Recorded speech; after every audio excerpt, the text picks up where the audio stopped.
The night was unusually silent in the vast expanses of the Nevada desert. The only sounds were the occasional howls of distant coyotes and the soft whisper of the wind blowing across the sandy stretch. Jim Sanders, an experienced rancher known for his solitude and rugged lifestyle, was about to call it a night when a strange pulsating light caught his attention through the kitchen window. Curiosity overcame his initial hesitation. Jim grabbed his flashlight and ventured into the cool night air. The light appeared to originate from the far end of his property, near the old disused barn. As he approached, the ground beneath his feet trembled slightly, and the light grew more intense, illuminating the desert like a beacon. Upon reaching the source, Jim discovered it wasn't a vehicle or a piece of farming equipment, as he had initially assumed. It was something otherworldly, a small oval-shaped capsule emitting a soft blue glow. It lay embedded in a freshly formed crater. The capsule's surface was smooth, cool to the touch, and vibrated with an unidentifiable energy. Cautiously, Jim circled the capsule, shining his flashlight over its seamless exterior, looking for markings or signs of its origin. Finding none, he took a step back as the vibrations intensified. The light brightened, and with a gentle hiss, a section of the capsule opened, revealing its interior. Inside, wrapped in what appeared to be a thin, shimmering blanket, was a small creature. Its skin was pale blue, almost translucent under the flashlight beam, with two large, curious black eyes that blinked and stared directly at Jim. The creature was no larger than a human child, but its delicate, pointed ears and the faint glow emanating from its body suggested it was not of this world. Although initially bewildered, Jim felt no sense of threat from the being. As if understanding its peaceful intentions, the creature extended a small hand toward him. Overcoming his shock, Jim gently lifted the alien child from the capsule. Jim realized he needed help. He wrapped the alien child in a spare jacket and hurried back to his house to call the local authorities. Within hours, his once quiet ranch was swarming with government vehicles and officials from various agencies, all eager to assess the situation. While scientists and government officials debated in hushed and urgent tones, Jim kept an eye on the small alien, whom he had temporarily named Kale, in honor of his late father. Despite the chaos, Kale seemed calm, gazing at the stars with a melancholic expression. For Jim, it was clear that this little being was far from home, lost and alone. That night, under the starry Nevada sky, a silent bond formed between the human and the extraterrestrial child, one that defied the very understanding of life beyond Earth and set the stage for an incredible journey neither could have anticipated.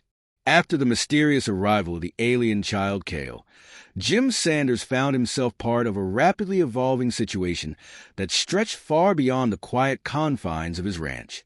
Within hours of his call, federal agents cordoned off the area, and a special team from an undisclosed government agency arrived to take charge. Kale, the small blue-skinned alien, now rested quietly in Jim's arms, seemingly oblivious to the frenzy of activity around him. The agents were polite but firm with Jim, explaining the need to transfer Kale to a safer location, a secret facility known only to a select few at the highest levels of government, designed for extraterrestrial encounters. The facility was equipped with advanced technology and staffed by experts in various scientific fields, all prepared for an event like this, though none had truly expected it. Reluctantly, Jim handed Kale over to Dr. Lisa Hammond, the lead scientist, who assured him of the child's safety and the importance of their work. She recognized the bond already formed between the human and the alien and promised Jim he could remain involved as a liaison, a familiar face for Kale in the strange new world he was about to enter. The facility, nestled deep in the Colorado mountains, was a fortress of science and security, hidden from public view. As they descended underground, the environment transitioned from military austerity to a more welcoming atmosphere designed to make Kale as comfortable as possible. The central hub was a large domed room filled with plants and soft lighting, mimicking a natural setting. Dr. Hammond and her team introduced Kale to his new surroundings and observed his reactions closely. To everyone's relief, Kale appeared curious and unafraid, his large eyes scanning the room with interest. The team had prepared a variety of objects for him to interact with, including items similar to those used by human children, but adapted based on an initial assessment of his physical and cognitive abilities. Over the following days, Kale began to demonstrate a rapid understanding of human language, first recognizing words and then engaging in basic communication. He mimicked sounds and eventually formed words. The team used a combination of verbal teaching and interactive technology to facilitate his learning, astonished by his quick adaptability. Dr. Hammond, while overseeing Kale's integration and learning, conducted discrete tests to better understand his physiology and abilities. Kale's body appeared to adapt to Earth's environment, but there were anomalies. His skin exhibited a bioluminescent quality and occasionally displayed what could only be described as telekinetic abilities, moving small objects without touch. Amidst the scientific curiosity, Jim maintained a constant presence, visiting Kale daily. Their bond continued to strengthen, giving Kale a sense of stability. Jim's steady demeanor and patient teaching style helped Kale not only adapt to his environment but also thrive. As weeks turned into months, Kale became comfortable in his new surroundings, charming the facility staff with his quick wit and playful antics. However, as Kale's understanding of Earth and human culture deepened, so did his questions about his origins, his people, and why he had been left behind. Dr. Hammond knew these were questions that would eventually need answers, and the search for those answers would lead them into unexplored scientific and ethical territories. As Kale's understanding of Earth and human culture deepened, so too did his memories of his own planet Viridia. These memories came in flashes, vivid images and sensations that he shared telepathically with Dr. Lisa Hammond and her team. The challenge was interpreting these memories accurately, as Kale's abilities allowed him to project images and emotions, but detailed explanations were still beyond his linguistic skills. Dr. Hammond decided to bring in Dr. Nathan Morris, a cognitive scientist specializing in memory and communication, to help decode Kale's thoughts more effectively. Dr. Morris introduced a sophisticated neural imaging device capable of visually mapping Kale's brain activity when recalling memories of Viridia. This allowed the team to see representations of Kale's thoughts and translate them into a series of images on a screen. The first session with this new technology was profoundly enlightening. The team, along with Jim, gathered around as Kale focused, his face scrunched in concentration. The screen flickered to life, displaying images of a lush and vibrant world. Viridia was covered in towering bioluminescent forests that lit up the night sky, rivers that glowed with light, and skies filled with brilliant, swirling colors akin to an intense aurora. The emotional response from Kale to these images was a mixture of joy and sadness. Through the neural imaging generator, he projected the sensation of a gentle, warm breeze and the sound of a symphony of what could only be assumed to be Viridian creatures. It was a world teeming with life and beauty, but one far removed from his current reality. Dr. Hammond and her team were captivated by the beauty of Viridia, but they were also puzzled by the technology Kale had brought with him, which was far beyond anything humans had developed. This included the capsule in which he had arrived, made of materials unknown to Earth, and a small device Kale had carried with him, a type of holographic projector that occasionally activated, showing glimpses of Viridian landscapes and figures that seemed familiar to Kale. The implications of this technology were enormous, suggesting a civilization not only advanced, but potentially capable of interstellar travel. This raised urgent questions. How had Kale ended up so far from such a civilization? Was his arrival accidental or intentional? The answers were crucial, not only for understanding Kale's needs and future, but also for preparing for potential future contact. Amid these scientific activities, Jim's bond with Kale provided a grounding effect for the young extraterrestrial. As Kale's ability to share his memories and emotions became more refined, he started expressing a deep longing for his home. This nostalgia was palpable, and Jim, recognizing the emotional toll it was taking on Kale, advocated for more personal care and less scientific experimentation. With Jim's support, The facility staff worked to create an environment that more closely resembled Kale's homeworld. They adjusted the lighting to emulate Viridia's bioluminescent glow and replicated the sounds of Viridian wildlife. These changes had a visibly positive impact on Kale, who became more lively and engaged. As Kale continued to adapt and thrive in his earthly environment, the bond he formed with the humans around him grew stronger. However, the mystery of his origins lingered, deepening Dr. Hammond and her team's commitment to uncovering more about Viridia, not only for the sake of human knowledge, but also for Kale's emotional and psychological well-being. As Kale's abilities developed and his story became more intriguing, keeping his existence a secret became increasingly difficult. Despite the government's best efforts, rumors about an extraterrestrial child in a secret facility began to circulate among conspiracy theorists, eventually attracting mainstream media attention. It wasn't long before news outlets clamored for information, sparking heated debates across platforms about the implications of extraterrestrial life and how humanity should respond. Amid this whirlwind, a more sinister concern emerged: the rise of the xenoskeptics, a group known for their extreme views on extraterrestrials and skepticism about any non-human entity. They spread the idea that Kale's advanced abilities pose a threat to human sovereignty and security. This group quickly gained a significant following, fueled by fear and misunderstanding, and soon their rhetoric escalated from online forums to public protests. As tensions rose, ensuring Kale's safety and that of the facility's personnel became a top priority.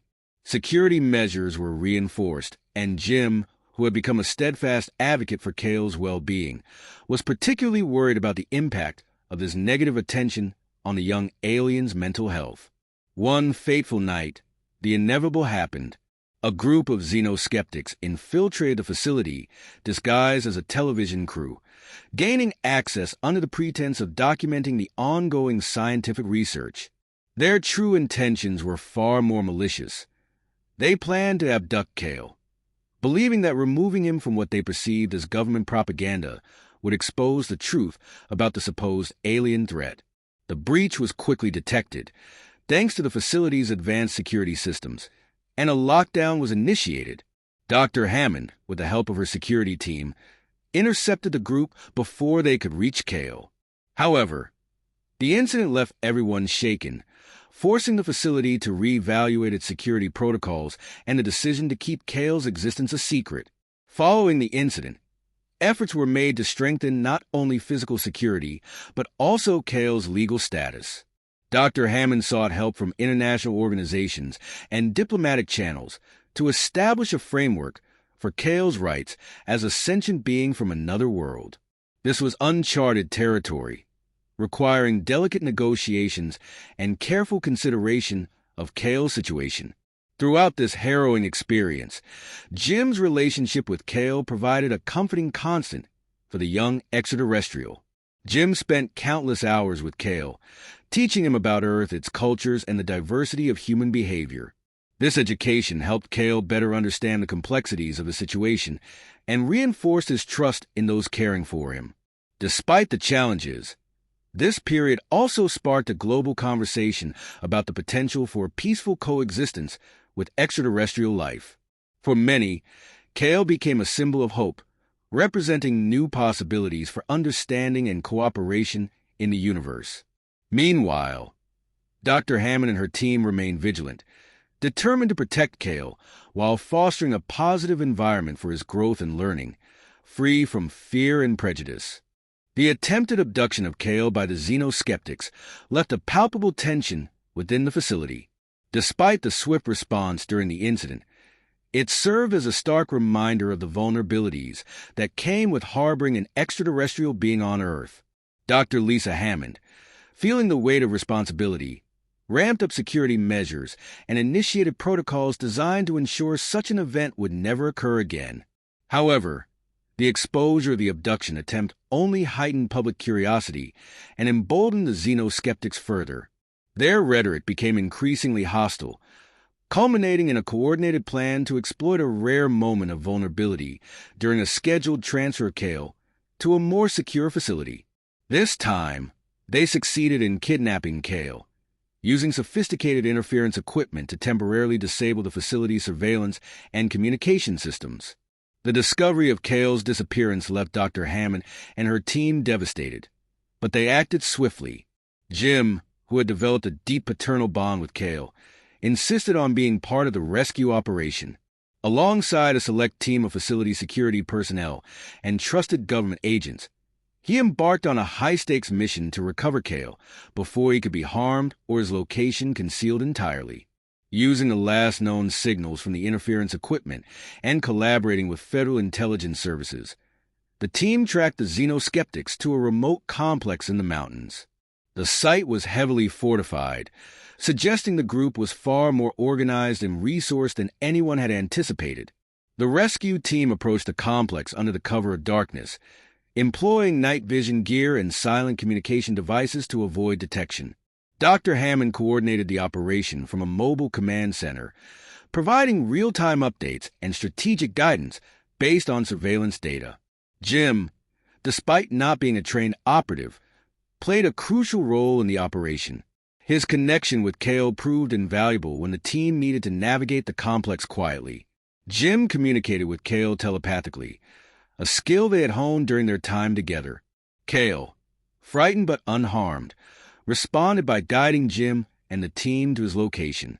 The rescue was tense and fraught with danger. Just as the team reached Kale, they were ambushed by armed guards. A brief but intense skirmish ensued, during which the team managed to subdue the guards without suffering serious injuries. With Kale secured, they retreated swiftly, covering their tracks and avoiding further confrontation. Back at the facility, the reunion was deeply emotional. Kale clung to Jim, visibly shaken but relieved. Dr. Hammond and her team were profoundly impacted by the ordeal, strengthening their resolve to protect Kale and ensure his safety. The incident prompted a thorough review of their approach to managing Kale's presence on Earth, shifting the focus more toward his personal well-being and away from purely scientific curiosity. The harrowing rescue catalyzed a dramatic shift in perspective within the facility. The staff became more protective of Kale, and a collective effort was made to prioritize his emotional and psychological health alongside his physical security. Specialists were brought in to help Kale process the trauma of the abduction attempt, and Jim's constant presence provided a sense of family and belonging for the young alien. As Kale recovered, discussions about his long-term future took center stage. Dr. Hammond, who had been at the forefront of advocating for Kale's welfare, initiated these conversations, involving not only the scientific community but also ethical boards, international policymakers, and, most importantly, Kale himself. Now more articulate and understanding of human languages and emotions, Kale expressed his desire to learn more about his origins and, if possible, reconnect with his home planet, Viridia. While his growth in human society had been profound, he still felt a pull toward the stars, a deep, intrinsic longing for the world glimpsed in his fragmented memories. Dr. Hammond proposed an ambitious initiative to use the technology Kale had brought with him, combined with Earth's advancements, to attempt to locate Viridia. This project, dubbed Operation Homeward, would require unprecedented global cooperation and a pooling of scientific resources. While the initiative faced mixed reactions, with some fearing the implications of contacting an extraterrestrial civilization, the consensus gradually shifted toward support. The project symbolized hope and unity as governments and private entities worldwide offered resources and funding. Kale played an active role, providing unique insights into the technology and his homeworld's characteristics. Months of rigorous testing and development culminated in a breakthrough. The combined efforts of Viridian and human technology successfully sent a message deep into space, targeting the region where Kale's memories suggested Viridia might be located. The world held its breath, waiting for a response. After weeks of silence, the newly established Deep Space Monitoring Array detected a faint but unmistakably artificial signal. The signal carried patterns that Kale recognized as Viridian, confirming the existence of intelligent life on his homeworld and their ability to communicate. This milestone marked the beginning of a new chapter. Diplomatic protocols were swiftly established, and the United Nations formed a special committee to handle interstellar communication. Kale became a central figure, serving as a bridge between human and Viridian cultures. The Viridians, eager to reconnect with Kale, explained that his arrival on Earth was the result of a scientific exploration mission gone awry. The capsule carrying him had been unintentionally displaced, leading to his unplanned journey to Earth. The Viridians were a peaceful, advanced civilization, sharing many of humanity's aspirations for knowledge and exploration. The final and most ambitious step was establishing physical contact. Engineers and scientists from both planets collaborated to design a spacecraft capable of bridging the vast distance. The ship, named Viridian Hope, embodied the combined advancements and aspirations of both worlds. On the day of the launch, emotions ran high. Kale would return to Viridia, accompanied by Dr. Hammond Jim and a select crew trained in cultural exchange and diplomatic relations. The departure was a global event, celebrated as a triumph of cooperation and the dawn of a new era in interstellar relations. As Viridian Hope entered Viridian airspace, the crew was awestruck by the planet's glowing forests, vast oceans, and bioluminescent skies. Kale, standing at the forefront, was overcome with emotion as he finally saw his home after all those years. The Viridians welcomed the crew warmly, celebrating the reunion and the beginning of a new chapter in universal harmony. Back on Earth, the mission was hailed as a turning point in human history, a moment when humanity became part of a larger cosmic community. For Kale, the journey was deeply personal, a return to his roots and a reunion with his original family, to whom he introduced his human family. Together, they looked toward a future where Earth and Viridia would not only share technology and knowledge, but also foster a lasting friendship and a shared vision of the cosmos.